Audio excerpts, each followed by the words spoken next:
Hello, students. Good morning. Good morning, sir. Good morning, sir. Am I audible?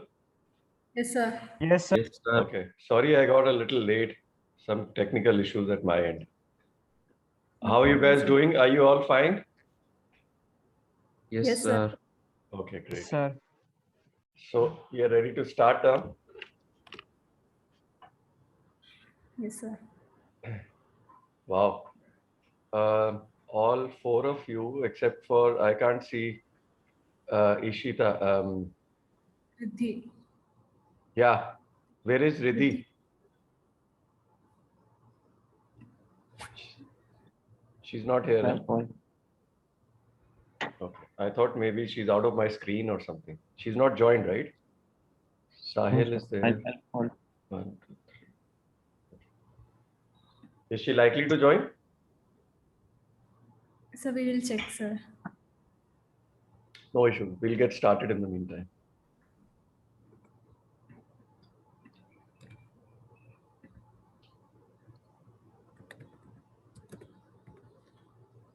So can you see my screen? The Yes, sir. slides? Yes, sir. Okay. Yes, sir. So our topic for today is entrepreneurial finance. Actually, it covers funding also, how to get funding for startups, as well as a little bit about finance, right? We'll also be doing a project on this topic. So I'll be giving you the project by today after the class, right? And it'll be interesting for you to do some research and find out more about this. Okay, so let's get started.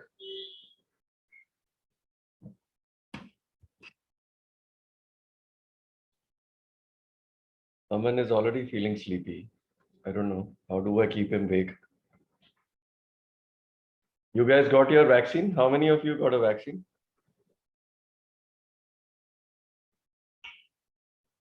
COVID vaccine? Nobody? No, sir. I It got has my been first stopped dose. in our states. We got the first shot. Nobody? Sir, Akash and Riddhi got the first shot. Okay, Akash and Riddhi. Okay, that's good. How was the experience, Akash? Sir, it didn't affect me at all because only just the hand was paining for a day, but other than that, everything was fine. And where did you get it from? From Delhi, sir. Oh, you got it here only. Delhi or Gurgaon? Delhi, because there was no slots available in Gurgaon, so I went to Delhi and got it. So you can tell us where from Delhi. Betsy also wants it. She can go there. Where in Delhi was it? It was a school, I think, in Dwarka. Hmm. So he got it through that Covin site only. You got it? Okay, he got it.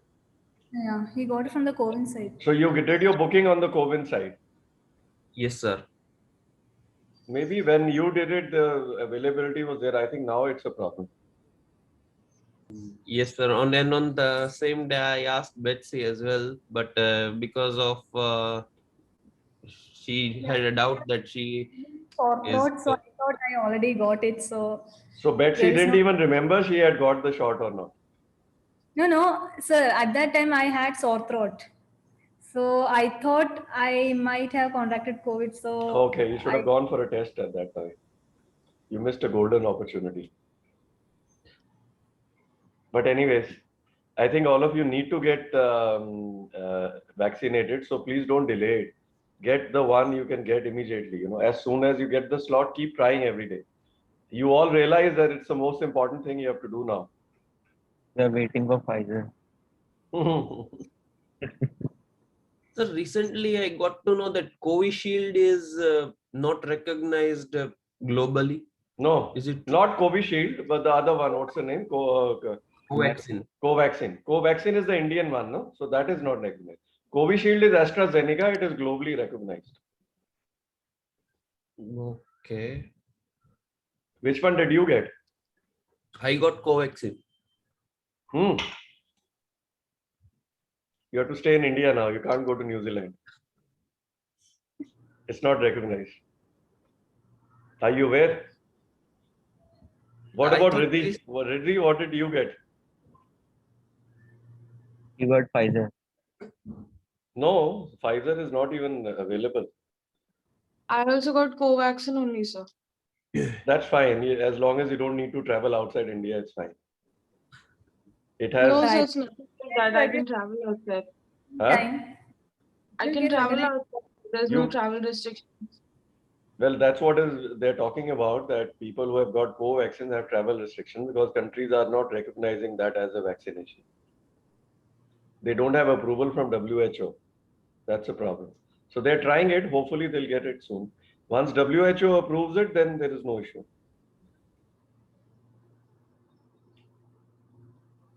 So, but okay. So as far as the efficacy goes, the effectiveness of co-vaccine is better than Covishield.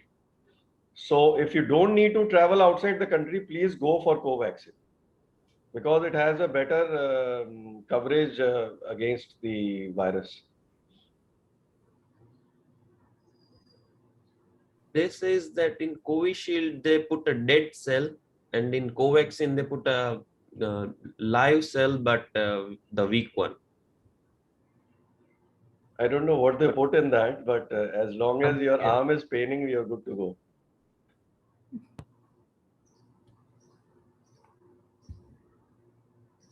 Okay.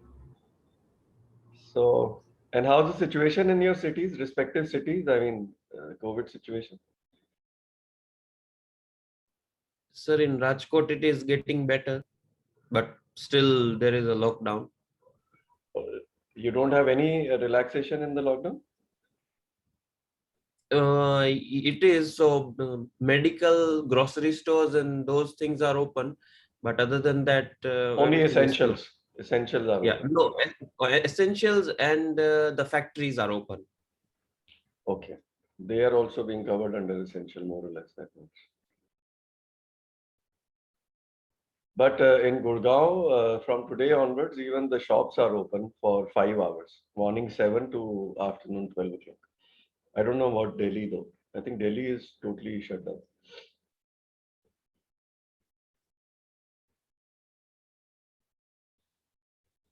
Okay, so let's get started. The learning objectives of today are to understand the concept of bootstrapping, list the sources of funds in bootstrapping, to list the other sources of seed funding. Can I switch off my video if you don't mind? Sure, sir. It'll make the bandwidth sort of easier. Let me know when you want to see me back. I can come back. Okay. So I've switched off the video. You can just hear me now. Thank you. Right. To list the other sources of seed funding, to list the various sources of debt finance, understand the process of securing debt finance, discuss the importance of collateral security, to describe the sources of equity funding, to understand the process of raising equity funds, to comprehend the logic behind valuations, to understand the elements of a term sheet. So broadly, these are the objectives for today. Can you see the laser pointer I am having on the screen? Yes, sir. Yes, sir. Okay, great. Thanks. First of all, we'll start with bootstrapping. As you all know, bootstrapping is the process of starting a business with little investment and no external investment. So basically from your own funds without the use of external funds. Okay. So the primary source is to dip into one's own savings, starting small, lean and frugal.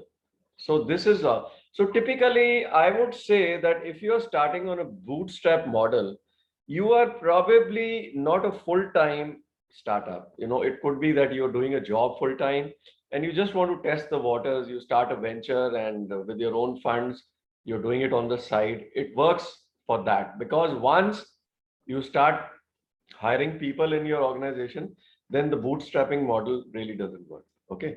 So one way of doing it is you use a personal credit card or taking a personal loan. Okay.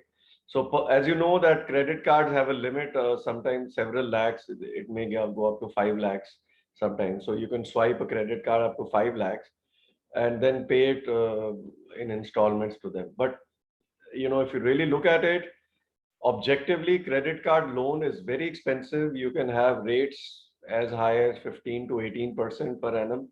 So you need to think twice before taking that kind of swiping your credit card and making an EMI out of it. Yes, personal loan is an option, and many banks and finance companies, they are providing personal loans. And the worst part is they will offer you a personal loan when you don't even need it. But when you need it, then you'll have to run after them. That's how bad the situation is. And another way is you have a co-founder. Once you find a co-founder, the co-founder can bring in his or her own funds, and both of you together, you can run it on a bootstrap model. Okay? Yet another way is to get supplier credit.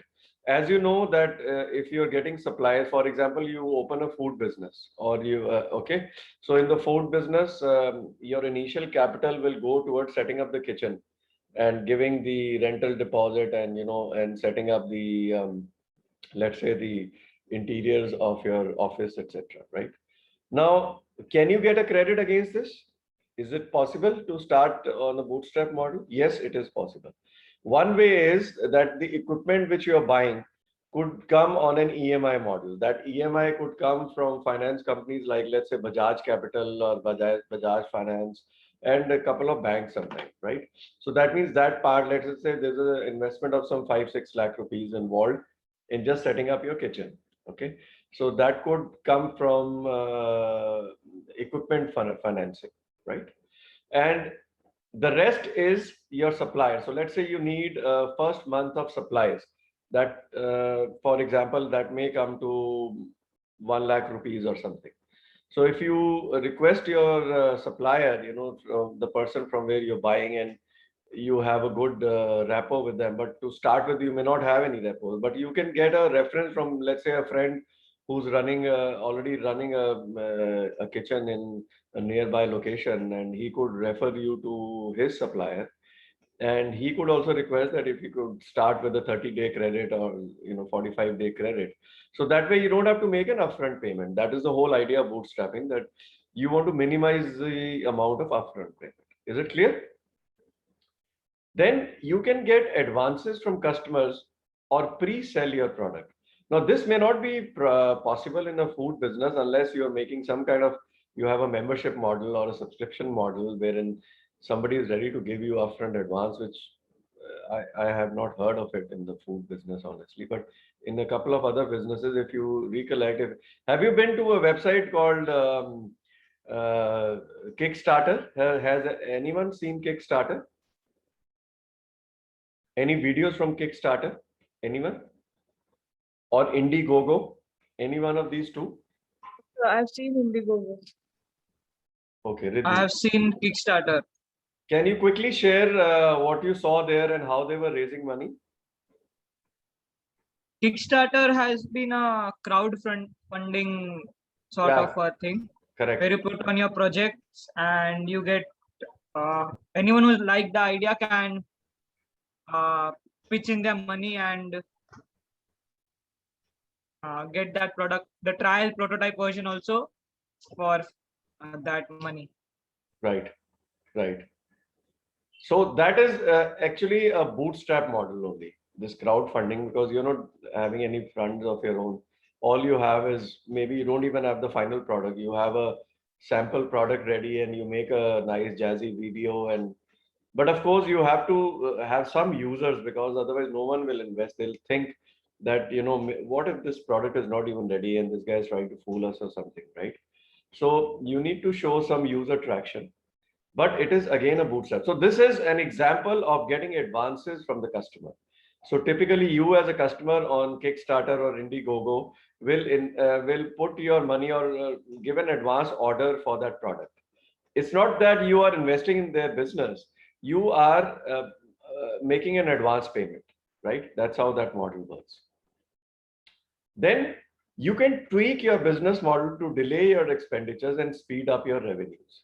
This is a way it is possible in some of the, so let's say you have to pay the salaries of your people as well as your rent and other expenses after a month. So you have 30 days roughly, you know, to play around with your credit. So you're saying, okay, fine, I'm going to need this, the money to pay to my creditors in a month's time. So how can I play with this cash flow for that 30 days? So that's a tricky situation, sorry, which you have to deal with, but that's how it works. And find alternate ways to generate cash. Some entrepreneurs are known to do consulting projects on the side just to get their startup going, you know, just to provide funding. For example, if you can teach some students on the side, like Betsy keeps doing, you know, she keeps taking tuition. So let's say you need some 50,000 rupees for the year, and you know your startup is not going to generate that in the first, oh, sorry, you need 50,000 for the month. And you know for sure that your startup is not going to be able to generate that in the first 3 months. So you wonder now, how do I get that money of let's say 2 lakh rupees to run my show for the first 3 months? So you have to think of some alternate ways. So maybe you have to do some side projects from which you're already getting money, you know, and that's how you generate. So this is how typically a bootstrap model works. Okay. Now, what are the other sources of funding for a startup, you know, to begin with, without going to investors and spending a lot of time for investors, right? Now, a couple of other ways is entrepreneurs should try to raise money from people you know them well. For example, your friends, your family members. They're called 3Fs: friends, families, and fools. There are some people who trust you, you know. Well, they should not be called fools, but in a humorous manner, they are called fools. Then several incubators offer some amount of seed funding. So if you're aware, and we had done this project also of incubators, remember that was our first project where we made a list of incubators across the country. And you also found out that some of them are giving seed funding. I am aware that there are about 10 incubators of the Delhi government running out of some colleges and universities in Delhi. They are giving seed funding up to 15 lakh rupees, just on the basis of the presentation you're giving to them. And I have been a member of the jury in some of these presentations, and I know that they are eager to give this money. So if you are a smart startup, you can go and grab this 15 lakhs, which is a low hanging fruit, you know, to be honest with you. And I think in these 11 incubators, you would be having a seating capacity of close to, even if you take, you know, 50 people per incubator, multiplied by 11 is 550 startups. And most of them have not even met their seating capacity. So there is a capacity. So if you're looking at it, go ahead, try with your city, your own city. You'll find some incubator who will be ready to fund you as well as provide you space and the support to help your startup. On top of that, there are some government funds available for startups, you know, like under the Startup India project, and there are some debt funding also available under the Mudra loan. There's the Pradhan Mantri Mudra Yojana, if you've heard of it. We'll talk more about it under the debt scheme. Okay. Then there are some corporate seed funds, and many of these do not take an equity stake in return. You should know about it, that there are corporate seed funds, you know. And how do they give funding? For example, there is a corporate seed fund by Microsoft or Google or Amazon, and these huge giants of the Silicon Valley, these billion-dollar companies also have a seed funding for startups. You know, did you know this? Have you ever heard of this? And they are right here in India. They are available. So if you have a project, the kind of project which attracts them, and you can research it, how to do it, you know, what kind of projects attract them, and you can apply for it. And if they like it, they work on a similar basis as an incubator or an accelerator, and they provide you seed funding just to get you started. They don't even ask for to take your equity in return for that fund which they are providing, right? Then there is crowdfunding, and we just spoke about it. Two examples of crowdfunding platforms are Kickstarter and Indiegogo. There are a couple of them in India also. I'm not very sure how good or bad they are doing, but they have started in India also. Kickstarter and Indiegogo are international, but you can go ahead and get listed on them. They will accept people from all over the world. It's not a problem. Then there is peer lending. This is a new form of lending which has come up. There are these lending platforms. I know one of them is called Lendcart. You know, just like Flipkart, you have Lendcart. Now, what they do is there are on one side are investors. Okay, let's not call them investors. They are lending agencies, the individuals who are lending. Okay, so so they are looking to make a. So let's say you are a rich guy, you are an individual, and you have 1 crore rupees spare, which you want to give loan in the market, right?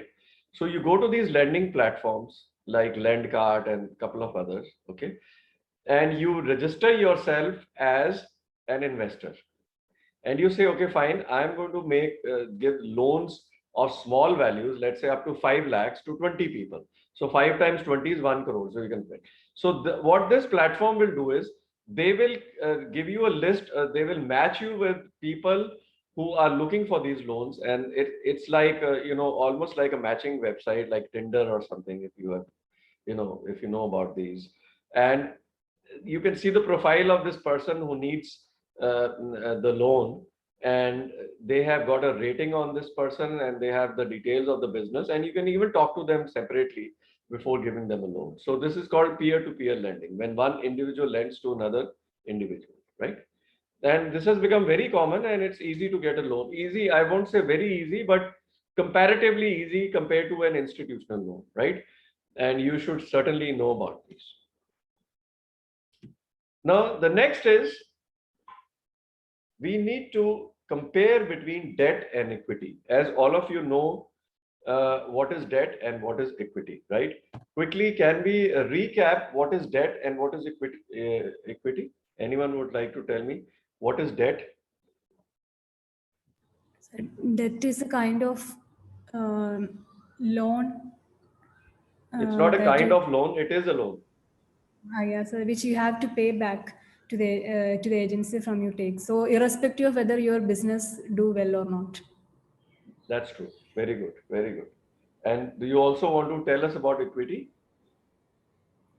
So equity is like having a share in the business, and you won't get any profit if the business is going on loss. Okay, that's one way of putting it. Yes. Good. Good definition. Thank you, Betsy. Anyone else wants to add something to this? Sir, in debt you have to pay interest on it, and on equity you have to pay dividends on it. You may have to pay a dividend or may not have to pay. Or If may you- not have to pay. That's true. That's true. Yes. Thank you. Yeah, that's a good addition. Anything else?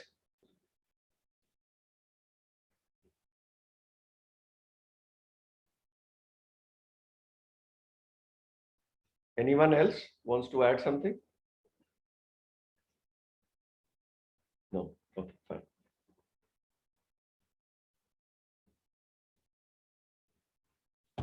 So let's compare between debt and equity. So the first factor we're going to compare is the timeline. What is the timeline in which you have to repay debt and equity? So in case of equity, it is potentially for a lifetime of the venture. Fine, because you don't have to pay back in equity unless there is a certain clause that you have to return that, which if you go to some private investors, you've got some funding from VCs and angels, they have an exit clause where they, it's called a sunset clause. So where they say, okay, fine, we want to exit this business after 5 years. So there is a compulsory exit. There is no way they're going to stay, whatever the situation is.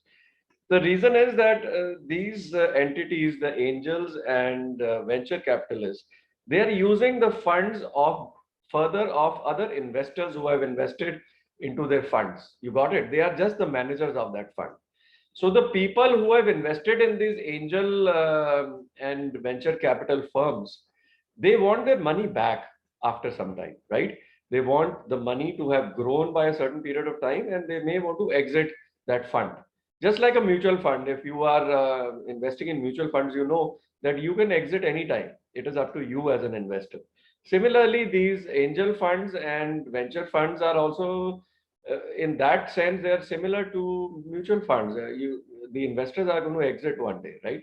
And they want their money back, as well as they want some returns on it. You've understood. So that is why equity, although theoretically speaking, is for lifetime. So let's say you are a founder of a startup, you have put in money, you have created a private limited company, and that's what entitles you to generate the equity. Then you can have shares in the company. So let's say there are two co-founders and both of you have 50% equity, each 50-50, right? Now, potentially you as founders are invested there for life till the day you want to exit that business. Okay, then you can sell your equity to another person and you can exit. Otherwise, it is not going to be returned to you. That you have to understand, right?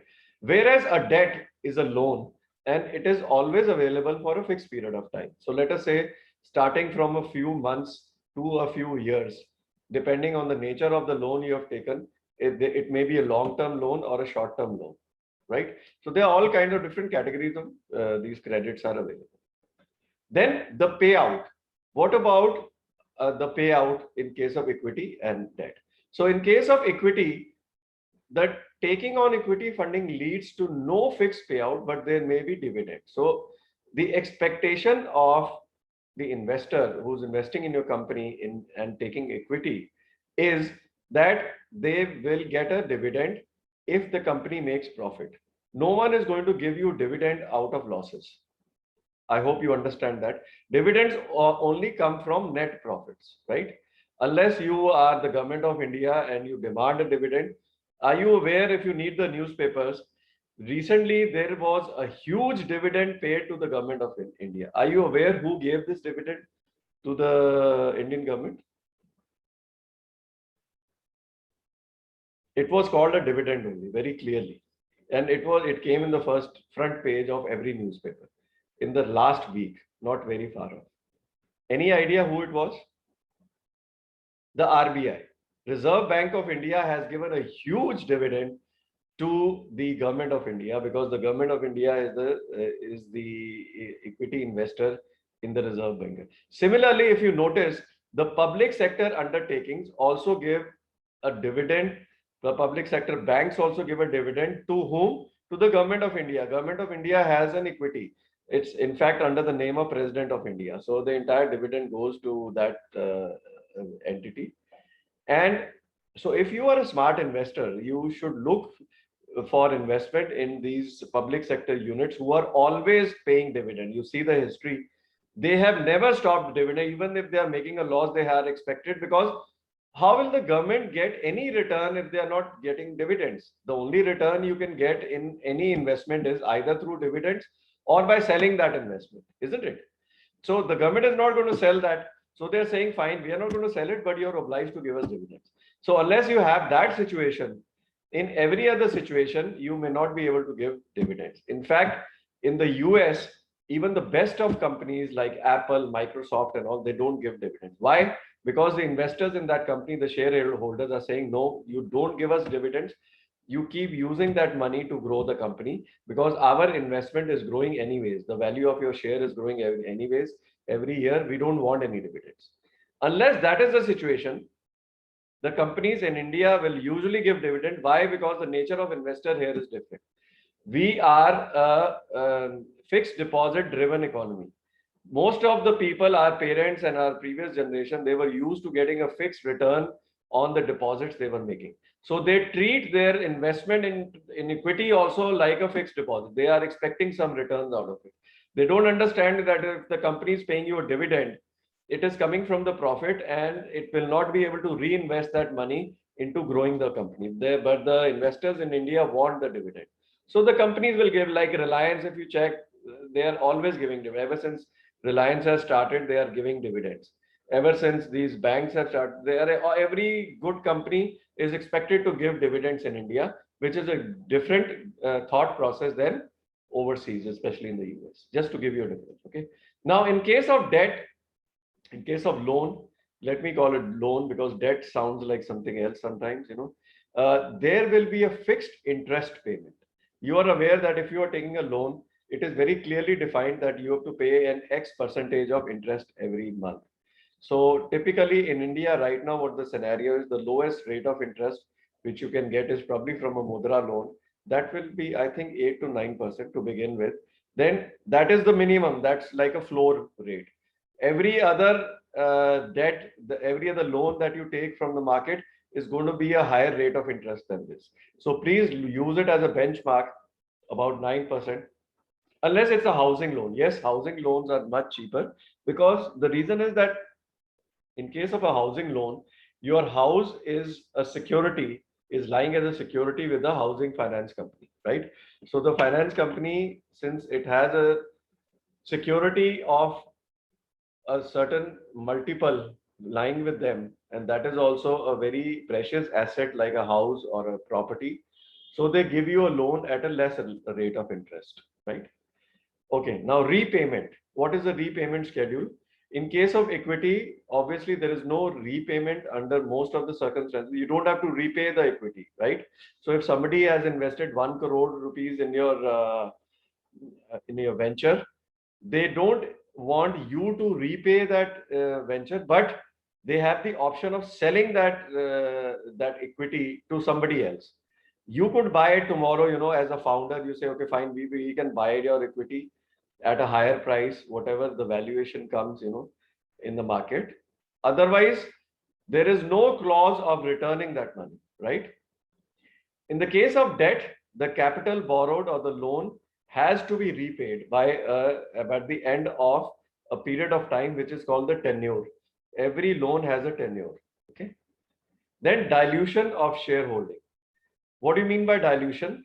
When you allot equity to an outsider, your own shareholding in the company will reduce. So let's say you are two founders and both of you had 50% each. You have 100%. Now you are getting equity from an external source, right? You say, okay, fine, we need an external investor, and the investor says, fine, sorry, I'll invest 1 crore rupees in your company in exchange for 20% equity in your company, right? That means now where will that 20% come from? The total pie of the company is 100% and two investors are already holding 50-50. So that means now you have to generate extra shares of the company. You say, okay, fine, we will give you more equity. We will issue more equity. And so let's say in the new pie chart, in the new distribution of the equity, now both the founders will be left with 47% each. Okay, so 47 plus 47 is 94. Balance 6%, okay, will go to the new investor. So now he holds a 6% under the new valuation of the company. Have you understood this? So if he says 10%, then you have to give 10%. Then 10% goes to the external investor, and both of you are left with 45 and 45. So 45 plus 45 plus 10 is equal to 100. So that means there is a dilution of shareholding in case of equity.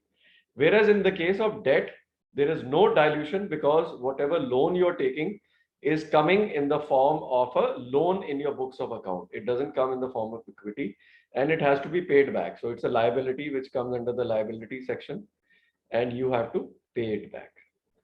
So there is no equity given in exchange for that. Now, what about the controls in your company? What about external control? When you're taking equity from outsiders, the entrepreneur has to incorporate the views of other investors before taking decisions. So any investor who will come into your venture, he may be an angel or maybe a venture capitalist, they will have a clause, a shareholder agreement with you right up front that we want to be part of certain decision making. These decision makings could be what kind of capital investments you're making above a certain amount. They won't talk about every day to day, but let's say you have to invest, you have to buy something which is more than 10 lakh rupees, right? Maybe they will have a clause that any purchase you make which is more than 10 lakh rupees, you have to discuss with the board of directors, and we are among the members in the board of directors. So you have to put up that proposal to them, and they will have a certain time period which can be predefined, that within 3 days they have to revert on the decision, right? So that means they are now exercising certain control in your, they even have control on things, decisions like how much compensation you can pay to the founders or co-founders, because as you know that if you are working in your own startup, you need to be compensated, and you can draw a salary also, but the investor will have control over how much salary you can draw. It doesn't mean that, once you have external funding of 1 crore, then each of the founders says, okay, fine, we will have a 1 lakh rupee salary each every month, each of us. No, they will exercise control. They will decide in advance that, okay, you can get a lower than market salary, because you can get a share of the profits also. So it's not just the salary you're getting. In a startup, you are working towards increasing the profits of the company. So that is what your share has. So instead of 1 lakh, they'll say, okay, fine, you take 75,000 as a fixed amount, and then we will, you also take, a certain percentage of the profits we are generating every month. So that can come to you quarterly or the end of a financial year or something like that.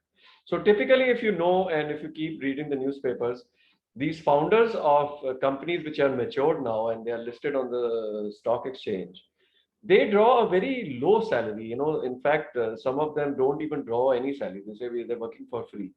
So where are they getting their income from in this in the venture they are running? Any idea? Where are they getting their income from in this venture?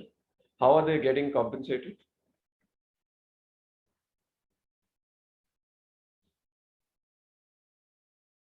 So the dividend payout from their equity is so large that they don't need to draw any salary. That's true. So dividend is one of the ways they are getting compensated. Another way is they have a target oriented compensation also. So when the company achieves, let us say, a profit of 100 crores, they're going to get 1% of that profit. That's not a dividend. That may come as a royalty or something. So dividend is not the only way. Please go and Google it later. Yes, dividend is a very large component of that, but they also get consulting fees, and in various forms. Have you understood?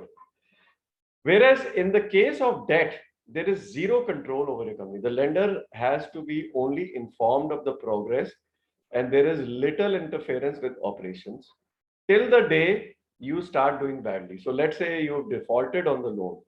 Now they will start asking you what is wrong. They won't still, come to your office and say, okay, can we help you with running the company? No, they will not do that. Only an investor can do that. Okay, investor will say, okay, fine. We can see that from the past 2-3 months, the business is going down. What is the problem? Let us come to your office. Let us start spending 2-3 hours every day and bring this up to date.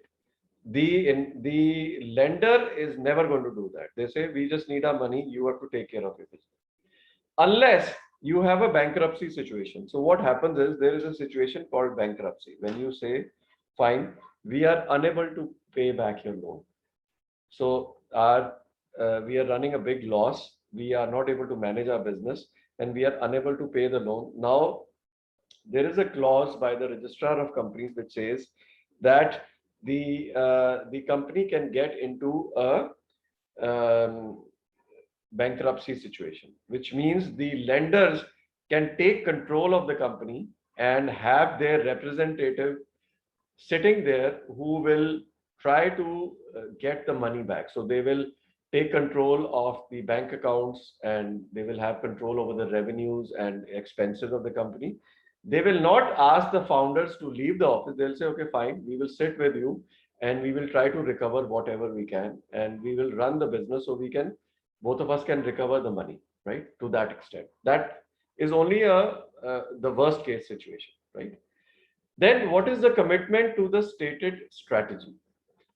So whatever the strategy of your company is, the changes in long-term strategy may be restricted by the agreement signed by the entrepreneur with the equity investor. That means if you want to change the long-term strategy of your company. So let's say if you are you have started a cloud kitchen and you have an external investor. Now suddenly after 1 year you say, okay, fine, we are running this cloud kitchen very effectively. Now we want to open a restaurant. Now that is clearly a change in the long-term strategy, because you started with the cloud kitchen and a restaurant is a completely different format. For that kind of a decision, you will have to discuss it with your external investor. And they would have already built this clause in the shareholder agreement. So you cannot do these things or take these decisions on your own, right? Whereas in the case of a loan, in the case of a debt, it is unlikely to be a part of the debt agreement. This cannot be a part of the agreement. Okay, is it clear? Fine. Now, what are the sources of debt?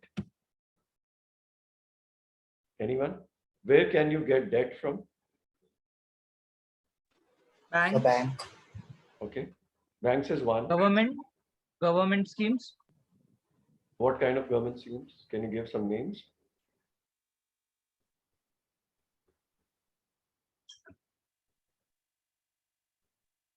Anyone? Some mudra loan. Yes, there is one called Mudra loan. Although it's a government scheme, but again, it is given out by the banks only.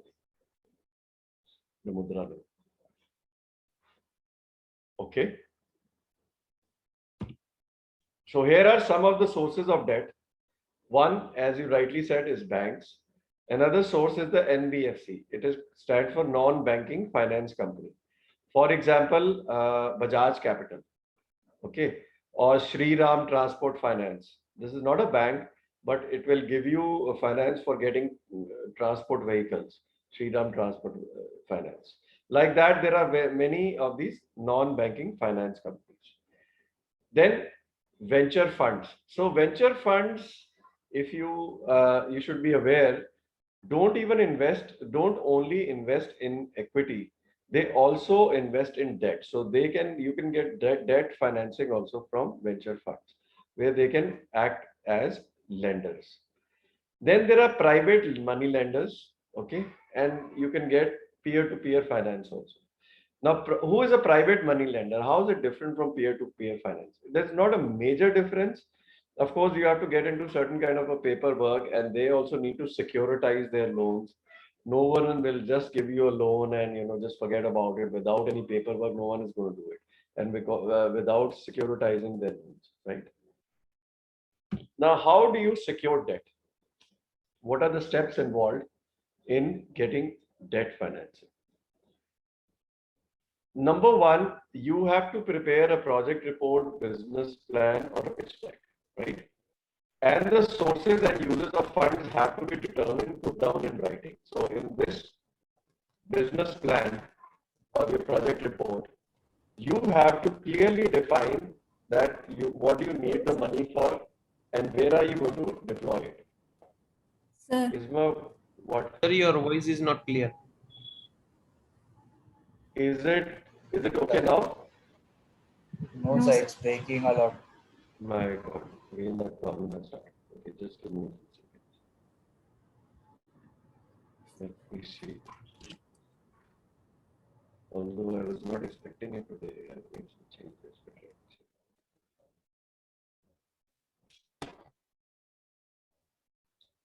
Let me know when it improves, okay?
Can you hear me now?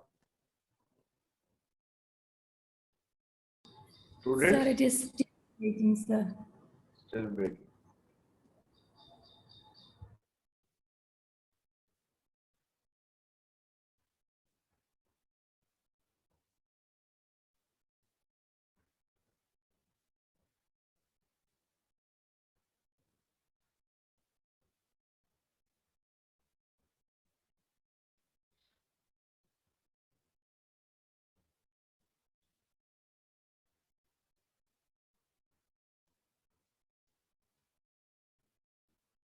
How about now? Still same, sir. Still same.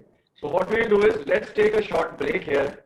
In the meantime, I will restart my Zoom and we'll join in the next 5 minutes. Okay? Let's not waste our time. Okay? 10:32. Can you hear me now? Sir, we can make out what you're telling. Then go Yes, ahead sir, and but do it's it. breaking. That's Okay, fine. I'm going to fix it. You go ahead and take a break. Okay, sir.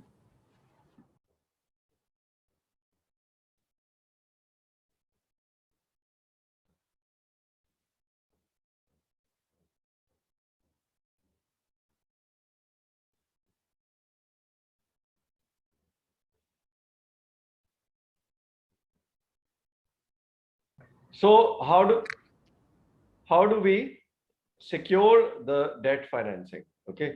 So you know that the steps are, first of all, you have to make this project report, and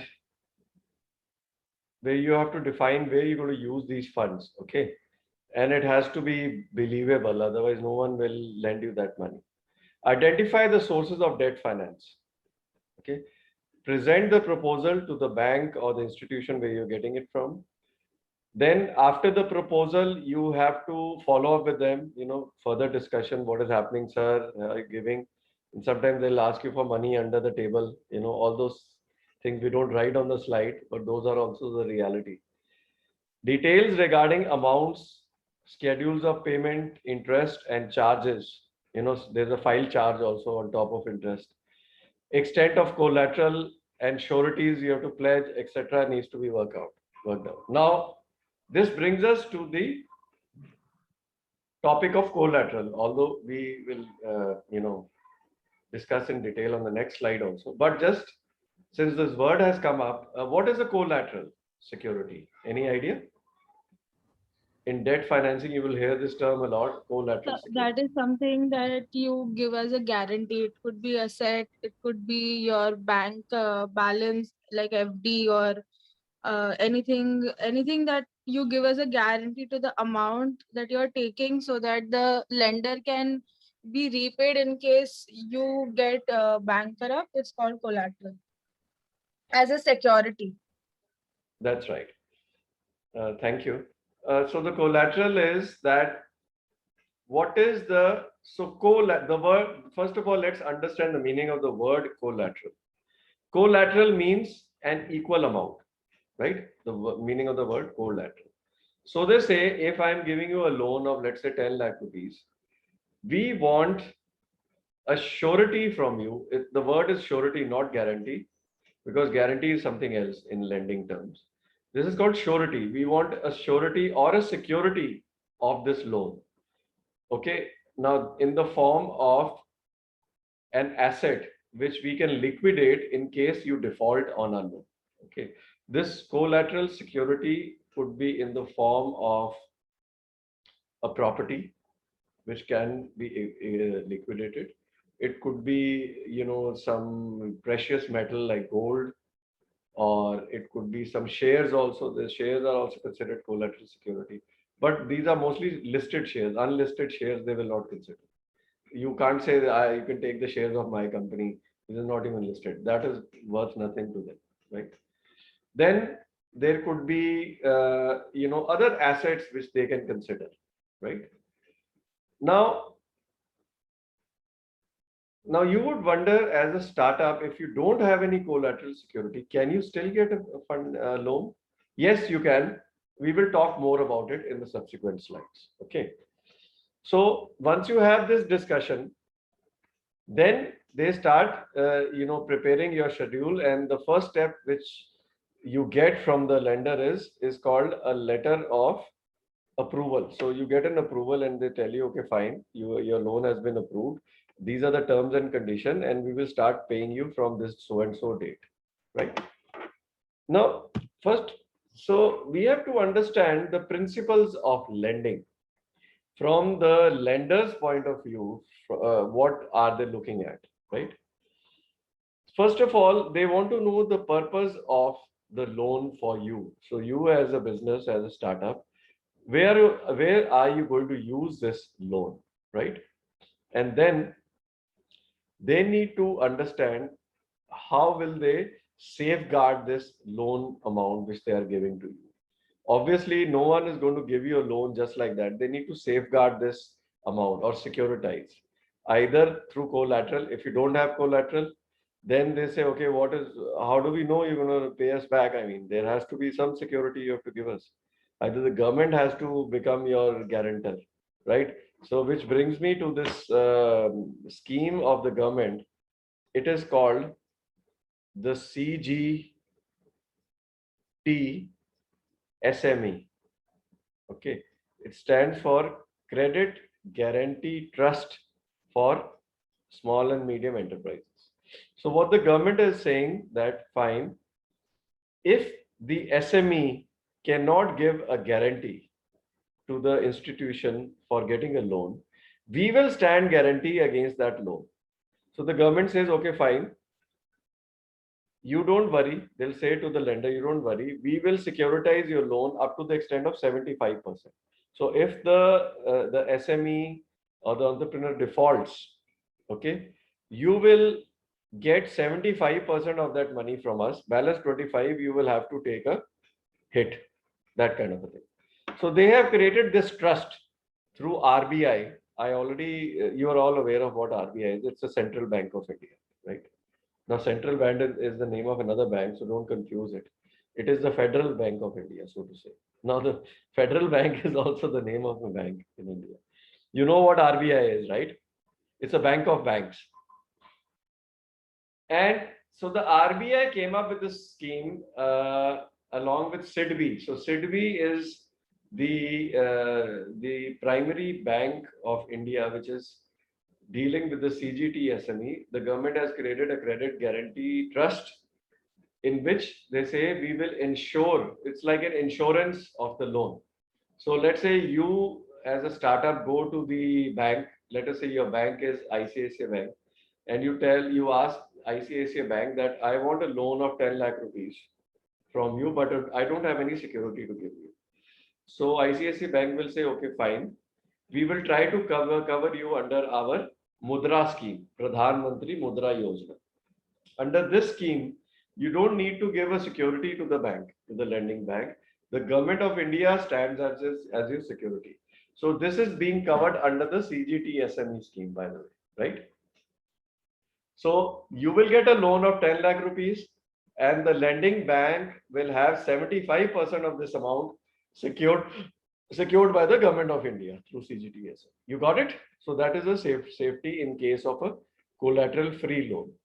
Then the lending institution also wants to know what is the profitability. So that's why they ask you for your project report, because in that report you would have mentioned that in the first year I will be doing a business of, let's say, 1 crore rupees, and out of that I will make a net profit of 10 lakh rupees. So now the lending institution knows that if this business is making a net profit of 10 lakh rupees, it is going to repay my loan, because my loan of 10 lakh rupees has to be repaid over 3 years. So which means he has to pay me roughly 3.5 lakh rupees every year. So out of that, it has to come out of the net profit only. Unless the company is making a profit, it cannot repay the loan. Where will it repay the loan from? A loss, right? So it has to come from profit. So once the bank knows that, okay, as per the project report, they are going to make a profit of 10 lakh rupees a year, out of that, they will pay me 3.5 lakh rupees and keep the balance for their own usage, right? So that's why they want to see the profitability report, and they are going to examine this profit, whether it's achievable or not. Just because you are saying it doesn't mean they will accept it. They are going to totally, investigate it. Then they also need a collateral security. See, the lending institution is going to keep a collateral. Whether they get this collateral from you or they get it from the government of India, they are getting their collateral security because they don't want to lose their. After all, where is the money coming from? Then, in the case of a bank, it is the money of the depositor. We make a fixed deposit to the bank, and out of this fixed deposit, they are giving out loans, right?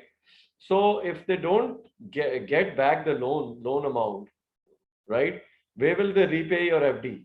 Then they will default on the FD of the depositor. They don't want to do that, right? So they have to securitize. Then on top of collateral security, they also need personal guarantee. Riddhi, you were talking about the word guarantee. This is where it comes in. Now, what is a personal guarantee? So the bank says, fine, I'm giving you this loan, but I also need a guarantee from the founders of this company. So you as a founder will give you a personal guarantee that if my company is not able to repay the loan, I will be repaying from my side. That is something called a personal guarantee. You won't give your own security as such, but you will just sign a piece of paper that the bank can recover it from me. I stand as a personal guarantee. So a personal guarantor can be the founder, or it can be a third party also. So let us say you have a friend who's a big businessman and he also has an account in this bank, right? The lending bank. So the bank will say, okay, fine. If you can't give your personal guarantee or your personal guarantee is worth nothing because you hardly have any assets, then get it from a third party. So you request to your friend or your relative or your father-in-law or whatever, and you say, please stand as a personal guarantee for this loan. And you have to, the personal guarantor has to give an undertaking to the bank that if this guy defaults in paying your loan, I will be standing guarantee. So I will be paying back that loan. Obviously, it's not easy to get a personal guarantor. Somebody very close to you only will give a personal guarantee, right? You got it, Riddhi? This is what a personal guarantee is in the case of loan. Now, the lending institution is going to decide the maturity date of the loan. So it says, fine, based on the nature of your loan, you're saying, I need this loan to work for the working capital. So let us say your working capital is that you need for 3 months of working capital, you need 5 lakh or 6 lakh rupees. So 2 lakhs every month just to keep the operations going in your company, you need 6 lakh rupees. It's called a working capital loan. This is the short-term loan, so which has a maturity of 6 months or 1 year, right? But if you say, I need a loan for buying equipment for my company, right? Now they know that equipment is a long-term asset, so you are going to pay back this loan over the next 3 years. You can't pay back an equipment loan over 6 months, because if the equipment are worth 10 lakh rupees, can you earn 10 lakh rupees to repay to the bank? No, you can't. Maybe it will take you 3 years. So you divide this amount as an EMI over 36 months or 3 years, right? So now that means the institution will decide on the maturity of the loan based on the nature of the loan you're taking. Then there are other covenants, which govern the loan. Like covenants are, some kind of terms and conditions. Then there are menu pricing. So there will be a rate card which they have, and you start negotiating. No, this loan, the interest amount is very high. So can we negotiate on that? So like that kind of a discussion you will have, right? Among other things, they also need your financial statements. Okay. Then based on the strength of your financial statement, so this is only applicable if you have run your business for a couple of years. So they will see your past history. They say, okay, you bring us your profit and loss and your balance sheet for the past 3 years, right? Based on this, they will decide whether they can give you a loan or not. So if you have very weak profit and loss and you have a weak balance sheet, they may refuse a loan, right? There is another way, relationship lending. If you have a long-term relationship with the bank, let's say you have had an account for the last 10 years and you have established a certain relationship, based on that, they may be offering you a loan upfront. Sometimes, the bank, based on relationship, can give you a loan of 10 lakhs without, you even applying. Sometimes you get this phone call. Like I said, you keep getting these phone calls from the lending institutions where they're offering you a loan, but when you need a loan, specifically a business, then the phone calls will stop coming. That's how dramatic this whole industry is like. Then there is a lending based on credit scoring also. Now, what is credit scoring? You are aware of this personal credit score which we have now? Anyone? Have you heard of a personal credit score which every person has? What is it called? CIBIL. Yes, CIBIL score. CIBIL. Everyone has a score called a CIBIL score now. This is based on your credit history, right?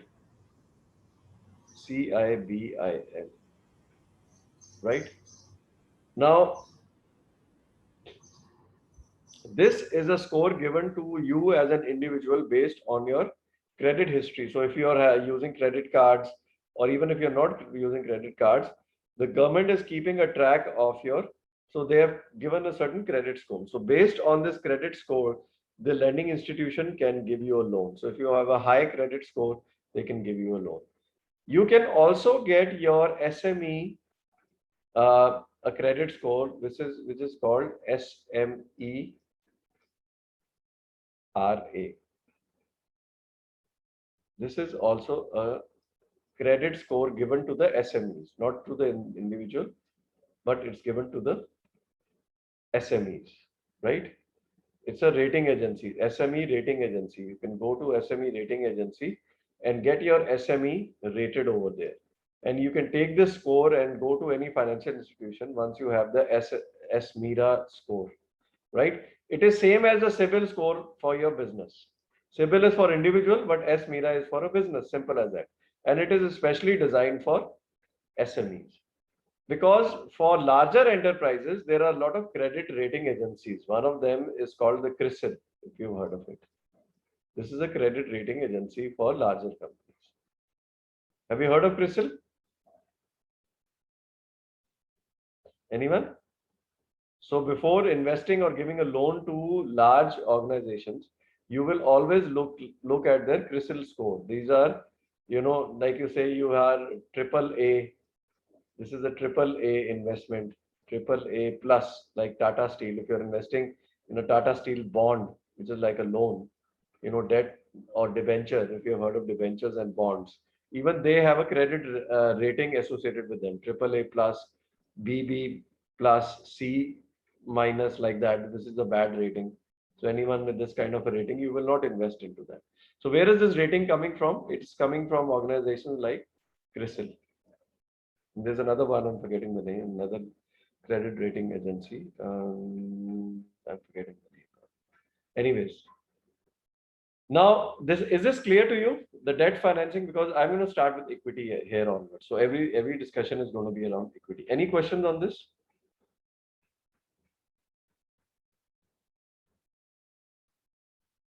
Students?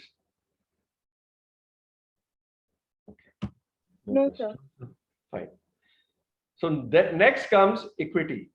Now, we all know what equity is, but we need to understand, where do we get equity investment from? What are the sources of equity investors? So these are the sources. Angel investors, these are typically individuals who have either run a business and they have sold it off, so now they become angel investors, or they are called high net worth individual, HNIs. You've heard of this term? High net worth individual. They have a very high net worth. So maybe if somebody has 10 crore rupees, lying with them, they say, okay, where should I invest this? They can become an angel investor. Some of them are UHNIs, ultra high net worth individual, right? They are in hundreds of crores. Like for example, I'll give you a recent example. You've heard of this institution called Akash Institution. Have you heard of this? Yes, sir. Yes, sir.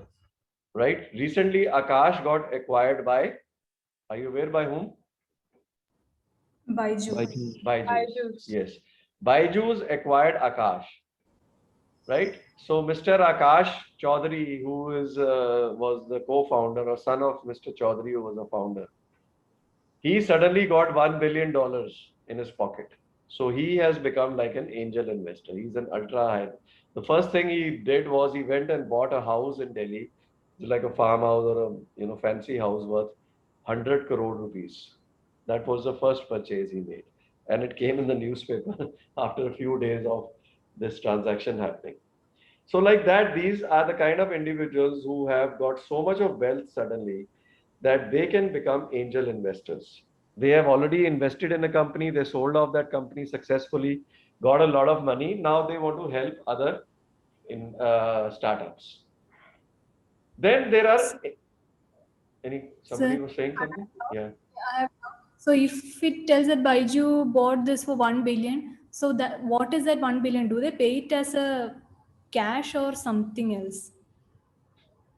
What else can they pay in? They will pay cash only, no?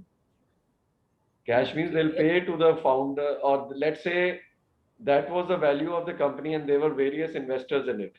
So each investor, as per the shareholding of the company, will get that payout and they will exit the company completely.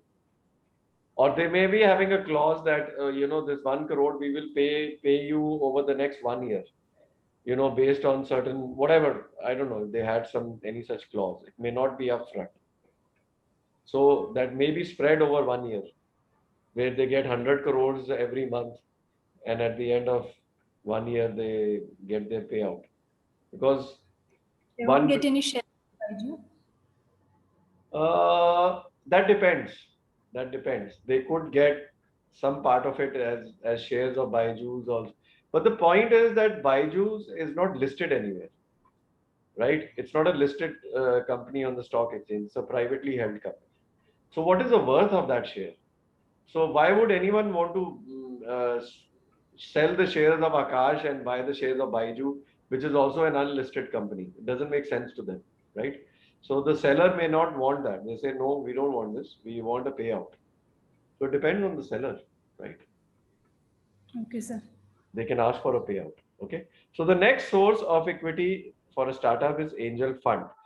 An angel fund is different from an investor because angel investor is an individual, whereas a fund is a set of individuals, right? A set of angels who may come together. So let's say if your startup needs an investment of 1 crore and you approach an angel fund, I can name some angel fund. One of them is IAN, Indian Angel Network. This is a famous angel fund of India. It's a network of angels who come together and they form a fund, and they pool in their money to put into the investments of different startups. Okay. Sorry, that was the angel network, Indian Angel Network. Angel fund is like a equity fund or a angel fund created. It's like a mutual fund. So then angel, let's say, puts in 10 lakh rupees and there are 10 angels. Each one puts in 10 lakhs, or somebody may put in 20 lakhs also or more. And they create a angel fund which has, let's say, a fund of 100 crores, right? It's a little bit different. Sorry, I interchanged. Indian Angel Network is an angel network. I'll tell you more about it. A fund is like a mutual fund where people come and they put in their investors will put in their money. They will create a fund upfront. Like let's say this angel fund has a funding of 100 crores, right? Different investors have put in funds and they have a corpus of 100 crores. Now they have to invest this 100 crores among different startups, right? So that's an angel fund. Now, similar to that is an angel network. An example of that is IAN.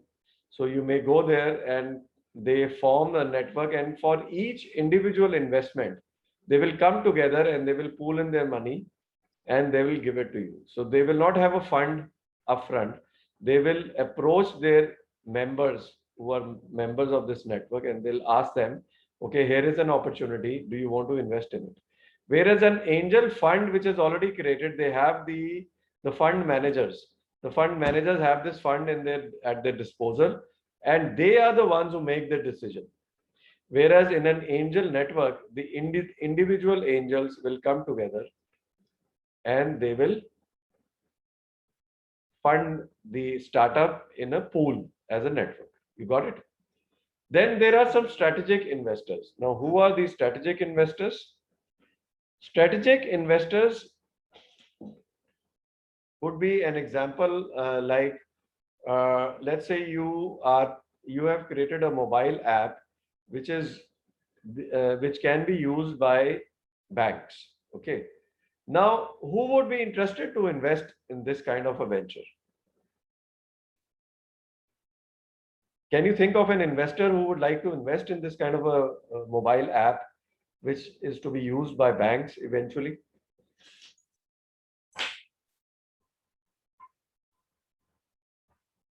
Anyone?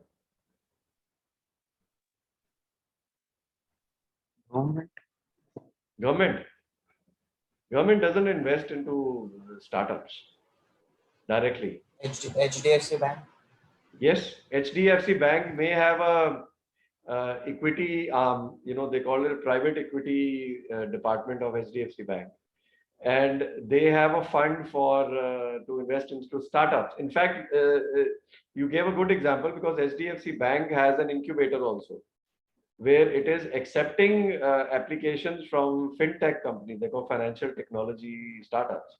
And if they accept you, they will give you an investment also, because they want to be invested in your company, because tomorrow they may end up using your product, right? So these kind of investors are called strategic investors. They have a strategy. I mean, they are strategically invested in you because it helps in their long-term strategy, right? Or a company like, let's say, Paytm.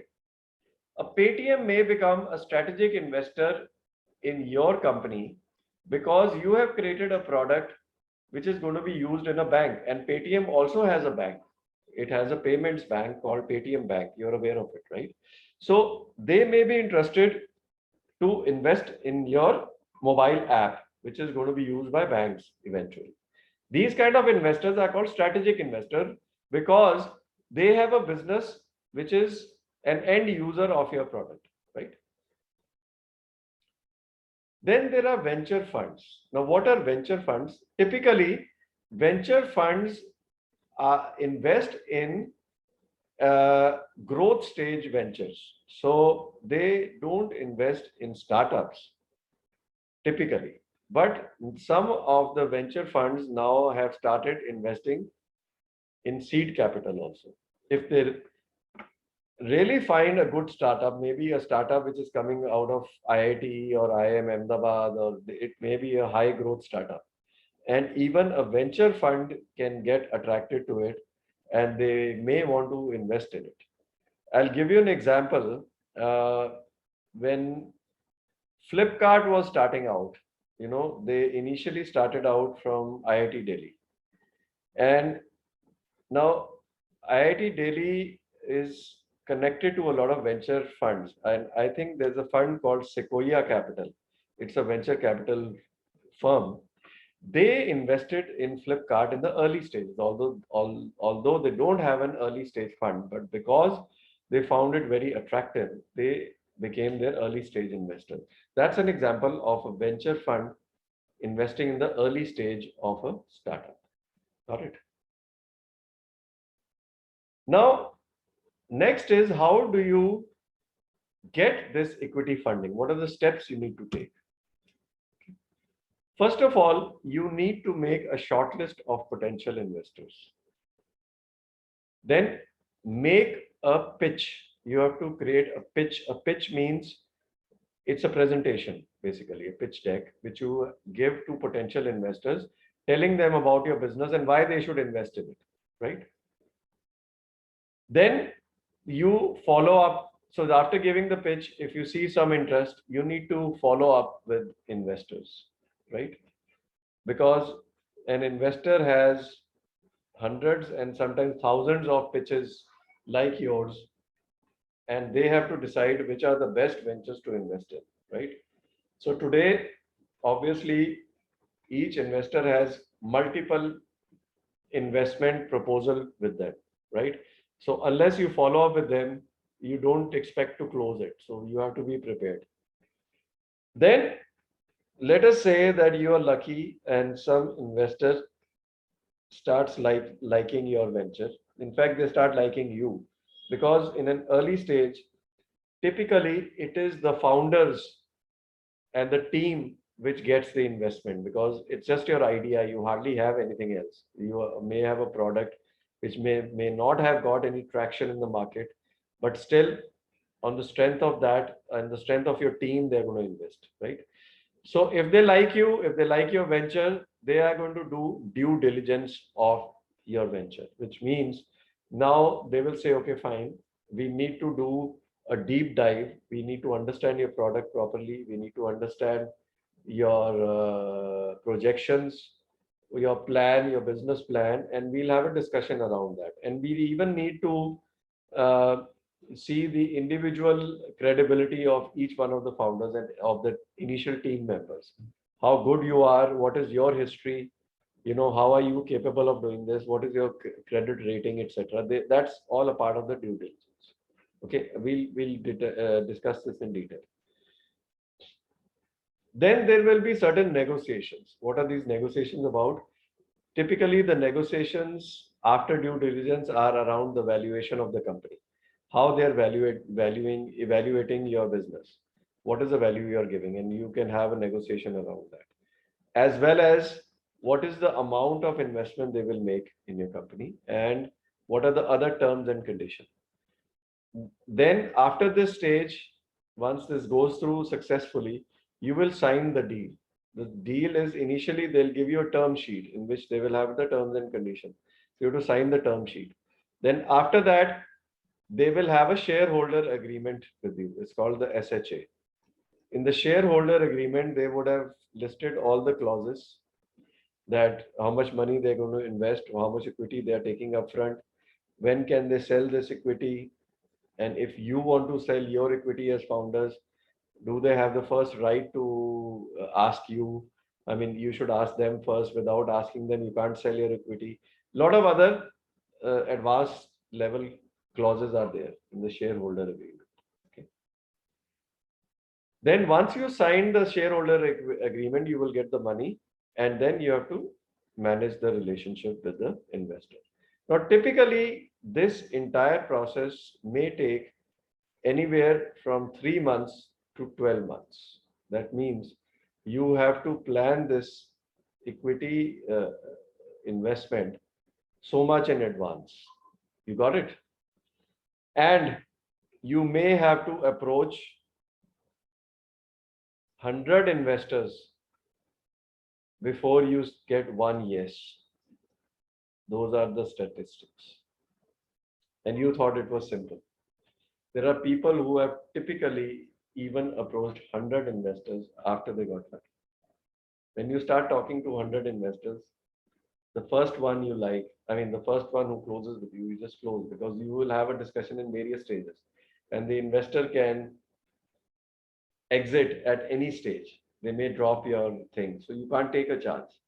So typically the statistics are that you will be talking to, if not dozens, at least 100 investors, potential investors, before you can get here. So this is not an easy thing to do. You will never go to 100 banks or 100 lenders before you can secure an investment. You would do your homework, right? Now, what does due diligence involve? When an investor says, okay, fine, we're going to run a due diligence, what all they will do? They will run a background check of the founders, number one. Then they will confirm the claims of traction and current state of the business. So if you're claiming as a business owner that you have 100 people who are interested to buy your product, and here is the evidence. So now the investor will confirm these claims. They will actually make phone calls to those people and verify if the records you're given are correct or not. They will also validate the industry and market condition. So let us say that you had given this proposal before the lockdown and the pandemic struck. Now suddenly you have the lockdown. Do you think anyone is going to invest? No, because the market conditions have changed, right? The industry conditions also may have changed, validating the industry. What if there is a change in regulation of the government and yours is a regulated business, right? So all those factors as well as the market conditions will play on the decision of the investor, whether they decide to invest in your business or not. Then there is a financial and accounting reconciliation. So they will check your accounts. Let's say you have been running your venture for 6 months, even if it was bootstrapped, you have made some expenses, obviously. And if you're lucky, you may have got some revenues also. So they will check that accounting system, your bills, and they may even talk to your customers or your suppliers, etc. So all this is due diligence. It's like an audit. They perform an audit of your venture and the claims you're making, right? Is this clear? Any questions on this due diligence? No, sir. Okay. No, sir. Okay, fine. So after the due diligence is over, now the next discussion which happens between the investor and the founders is evaluating the value of the company. So they say, okay, fine, we are ready to make an investment in your company. Now let us value your business. Okay, you've heard this term valuation? Yes, sir. Yeah. So what does valuation mean? Anyone? Do you have any idea? What do you feel is valuation?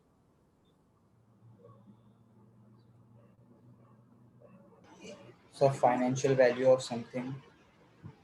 Yes, very true. In simple words, it is the financial value of an asset or a business. Isn't it? Is that correct? Yes, sir. So let's Yes, say if you are buying a property even, right? You will determine the value of that property. How do you determine the value of a property before buying it? So with the market rates, comparing it with the market rates.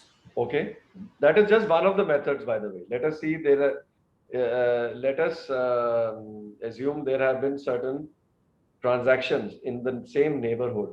So they will value your property on the same parameter, right? They will use that as a benchmark. This kind of a valuation is called the comparable valuation. So compared to the other transaction which has happened, they will also value your business. This is comparative, right? Whereas, is there any other way of valuing a property? Sir, estimating the growth of the property. Like in real estate, we will estimate, okay, because there is some development which is sanctioned to happen here. That. Okay, so you are kind of projecting, okay, making projections that this property is going to grow at 10% every year, for example, right? So it will double after 7 years. After 7 years, it would have doubled the value. So accordingly, you make a projection. Is there any other way? How do you buy a commercial property, if you're aware, anyone? So by looking at how much rent would it give us? Yes. So that's called an ROI, return on investment. What kind of ROI it is going to give us, right? And depending on this rent, let us say a property is going to give you a rent of 5 lakh rupees every year, right? So now, according to you, what should be the approximate value of this kind of a property, which is giving you a return of 5 lakh rupees a year? Can you put a value just by knowing the So rent? we can multiply it by 20 or 30 years, like 5 lakh into 30 years. So 5 lakh into 30 is 51.5 crores. Yes, sir. or Plus more? inflation. Huh? Plus inflation. Yes, sir. Plus inflation. Okay. So how does that work? Inflation. Because it's not going to be 5 lakhs only for 30 years. There's going to be a growth of that 5 lakhs also. No? Your rent will increase also. Let us say it increases by 5% every year or 3% every year. You have to incorporate that in the rent. Right? Isn't it? Yes, sir. So you are saying you will calculate it over 30 years. And after 30 years, maybe the value is as per the rental. So you will sum total this 30-year rental. Is that what you're saying? You will do a total of the rental amount. So let's say in 30 years, you would have got a rental of 2 crores. So now should the value of this property be 2 crores? Sir, it should be approximately that much. So, Okay, let's say you are investing 2 crores in this property now. And if you're getting a 5 lakh rental on 2 crores in a year, what is the return on investment? 5 lakhs over 2 crores? so it is 2.5%. 2.5%. Yes, sir. Okay, Per year. per year. Is that a good return or a bad return? So it is a good return, but also the value of that property will appreciate in the future. So that is also a way that the investor might earn money. So it can be a good investment for him. Yeah, but that appreciation may happen or may not happen. And it will only benefit the investor once he sells it. Otherwise, Yes, sir. if the property is just sitting there, then he's not going to get that benefit. So investor will always try to maximize the return on investment, isn't it? So instead of Yes, sir. 2.5%, the investor will say, I want a minimum of 8% return. So if the investor is looking at an 8% return every year on his investment, and he's getting 5 lakh rupees a year as rent, how do you think this investor will value your this property? What should be the value of this property for an investor who's looking for an 8% return? How will you calculate that?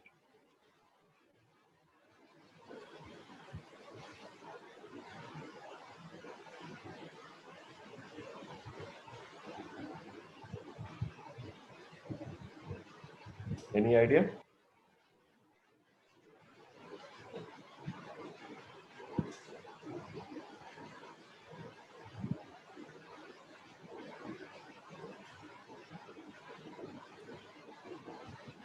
Hello, are you guys there? Yes, sir. So please tell me, how will you calculate? If I want 8% return and I'm getting 5 lakh rupees, this 5 lakh rupees should be 8% of my investment. So what do you think should be my investment? So the investment should be around. How will you calculate? Just tell me the method of calculating. Anyone?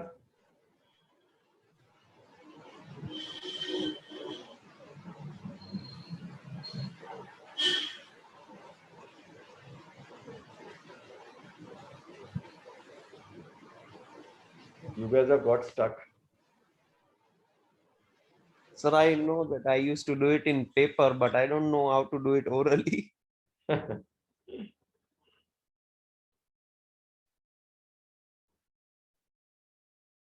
So I think I have to show you an Excel sheet so that this basic concept is clear. Only then we can proceed ahead, because my next topic is valuation. So unless you know the basics, you won't be able to appreciate that. Valuation is a very advanced level topic. Okay, let me show you.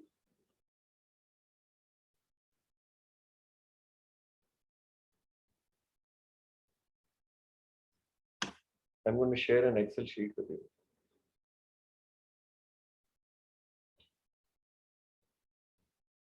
Can you see the Excel now? No, sir. What? Yes, sir.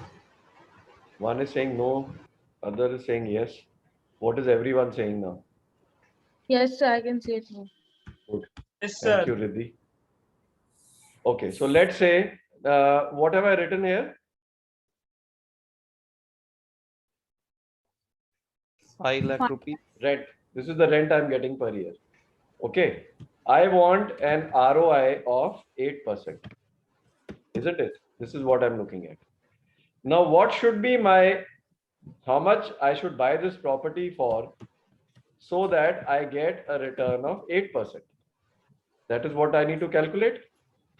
Isn't it?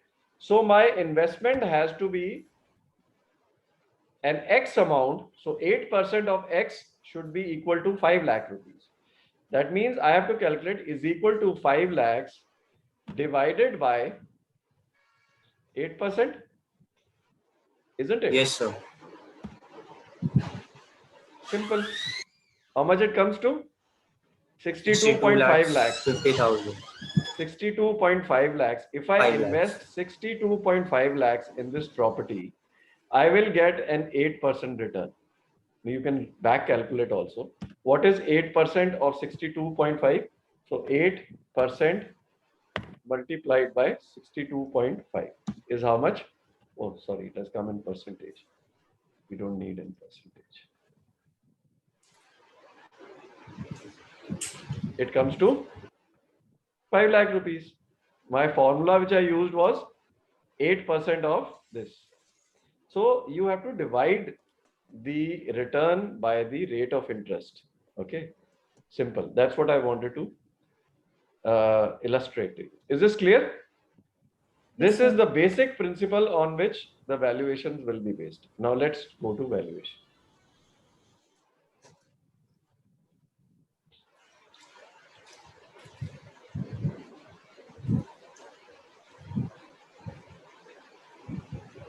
What can you see now on the screen? Your PPT. Good. My own screen has got a bit stuck. Hold on.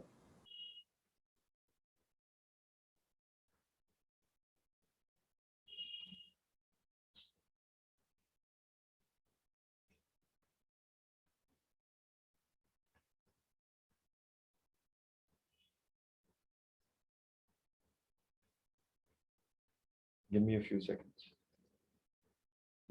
Okay.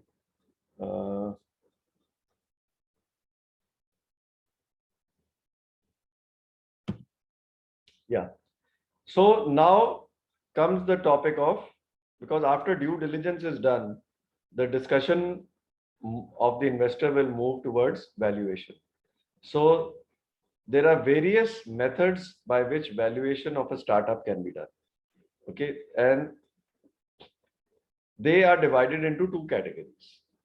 One is pre-revenue, the other is post-revenue. There are some startups, obviously, who don't even have a revenue. They have zero revenue. They have not starting getting a revenue. Now the question is, how do you evaluate such startups who have no revenue? On the other hand, some startups would have already got a revenue, or they may be 6 months into the business or 1 year into the business, and after that 1 year now they are looking for external funding. So obviously these startups will have a revenue. Not obviously, but let us say that these startups will have revenue, right? What do you mean by revenue, incidentally? Quickly, students, you have to be on your toes. What do you mean by revenue? Sir, what they get from the sales. Yes, the sales revenue. Very true. Right. So based on what stage of their business they are, there are the following methods of valuation: discounted cash flow, venture capital method, comparable transaction method, Burkus method, risk factor summation, and scorecard valuation method. Among these, for the pre-revenue stage ventures, the ventures which have not even started getting any sales, they have not made any sales, the methods which are applied are venture capital method,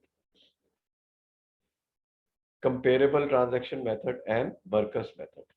The rest cannot be used on those because discounted cash flow will only be used when you have a cash flow. How do you have a cash flow? What is cash flow, incidentally? Any idea?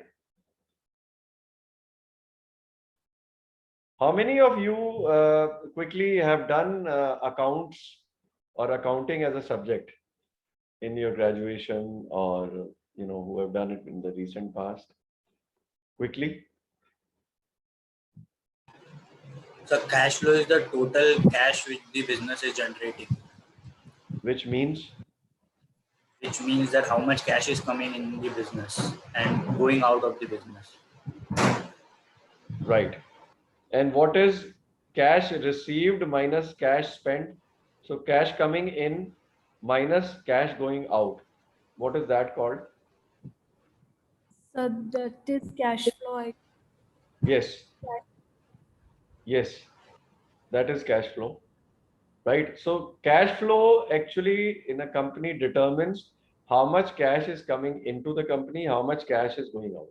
By cash, they don't mean hard cash that you have to give currency to someone. It may mean bank payments or payment in any form. So how is the payment coming into the company? How is it going out of the company? That is called a cash flow. Okay. So based on this, you have a discounted cash flow. I'll explain that in details. So let us start with what is a cash flow.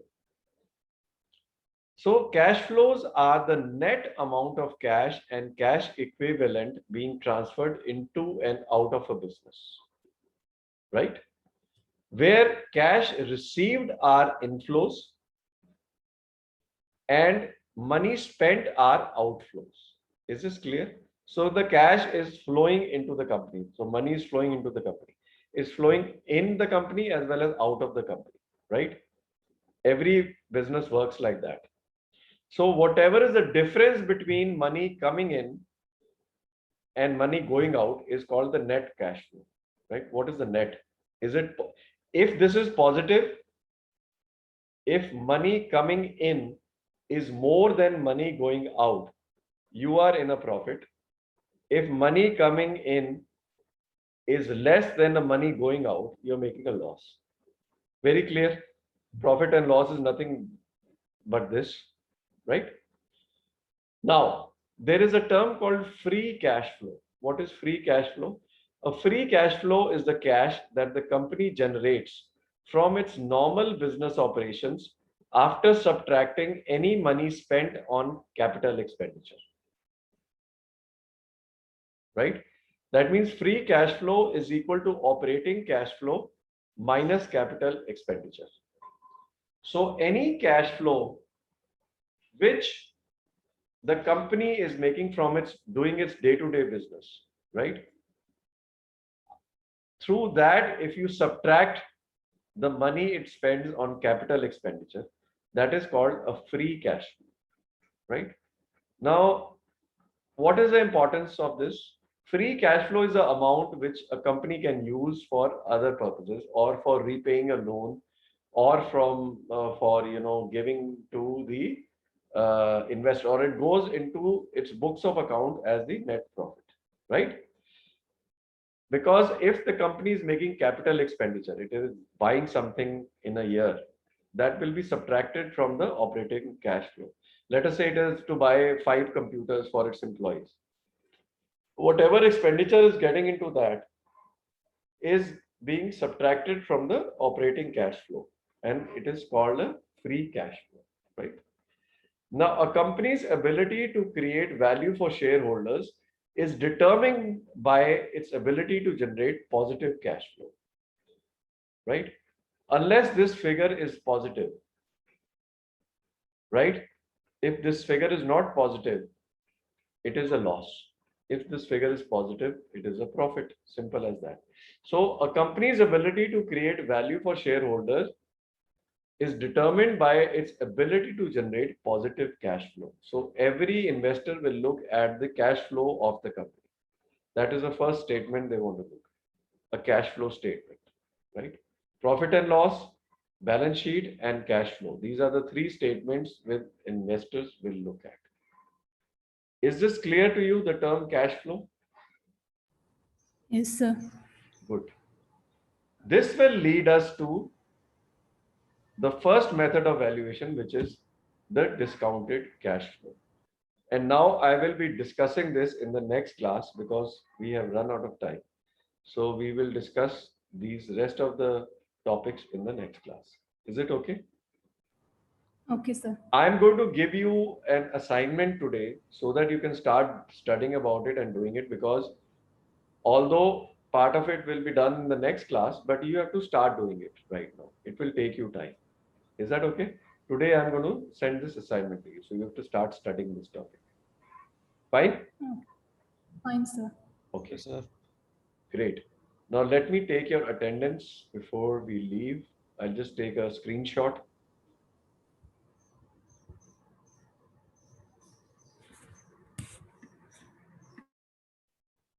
So here is a list of participants. Okay.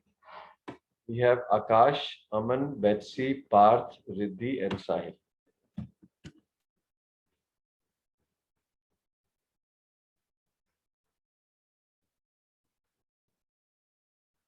Great. Okay, I've taken it. Okay, sir. Thank you so much. See you in the next class. Wish you all the best. I'm going to Thank share you, this sir. assignment with you on email and on LMS, and I'll let you know. Okay? Okay, sir. Okay, have a good day. Bye. Thank you. Bye. Yeah.